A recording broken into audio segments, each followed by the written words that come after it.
So, bedding plants, plants for pots and baskets.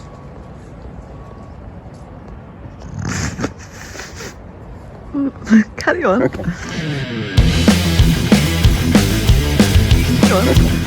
So, bedding plants, plants for pots and baskets and even for borders.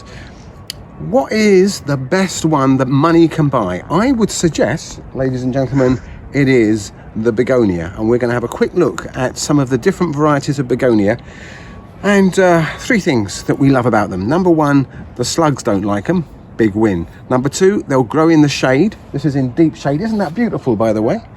They'll grow in deep shade or in bright sunlight, and they flower for months and months and months.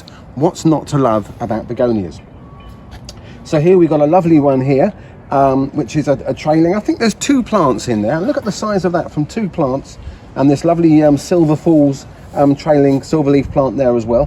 Come and have a closer look at these flowers a second. There we are. My little trainee camera person is doing really well there. Can you see? There's hundreds and hundreds, and there's still buds to come. And by the way, we're filming this in October, so well into the autumn. This was planted way back in May, something like that.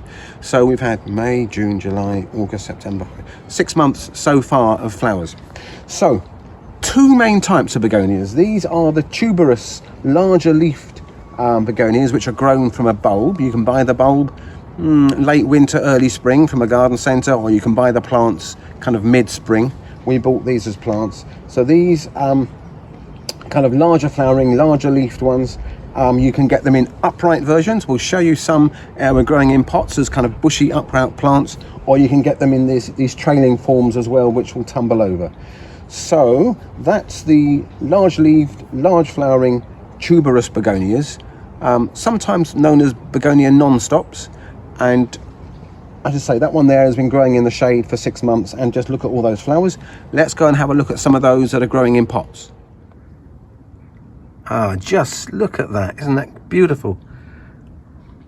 That's what I would call a fimbriata or picote flower on that bushy begonia. And there we go. Yeah, that's been flowering for months and months. I should just say, if you want to encourage more and more flowers all the way through the summer, regular feeding is important, and I tend to use a high potash fertilizer, so something that will encourage more flowers. That's what the potash does. And let's face it, it is all about the flowers when it comes to begonias. Having said that, you can get some attractive foliage. So yes, I've been using a liquid feed this summer. Actually, it's been tomato fertilizer is what I've used, and it's worked really well. As you can see, there's new buds coming there. So this one, you've got various shades. As the flowers open, they tend to be yellow, and then as they mature, they turn a kind of a slightly orangey colour. There's one that's a deeper orange there. So I've been using a liquid feed about once every week, 10 days, to encourage more and more of these flowers. That's a lovely little beauty there.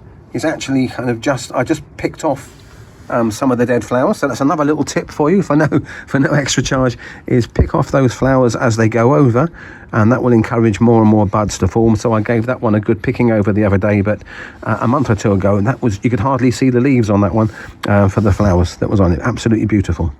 So those are the bushy versions of the tuberous begonias. And lastly, we're going to go and have a look at the Begonia semperflorens, the smaller flowering, often seed-grown begonias, which are cheaper.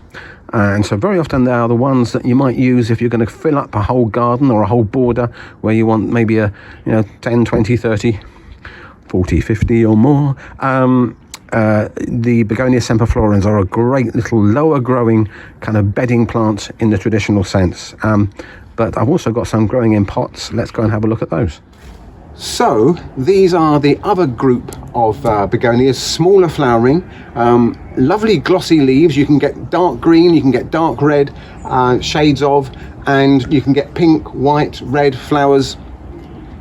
and really good in pots, as you can see here. Not huge pots, but these have been, I don't think they've even seen sunlight through the summer. These are in deep shade here, and you can see how much flower we're still getting on them. So that's Begonia semperflorens. They're great in pots and baskets, but they're also great in the ground. You could have a whole kind of swathe of those in a nice border and get that kind of combination of foliage colour and flowers. No slugs, in shade or sun, flowers for months. Ladies and gentlemen, I give you Begonias.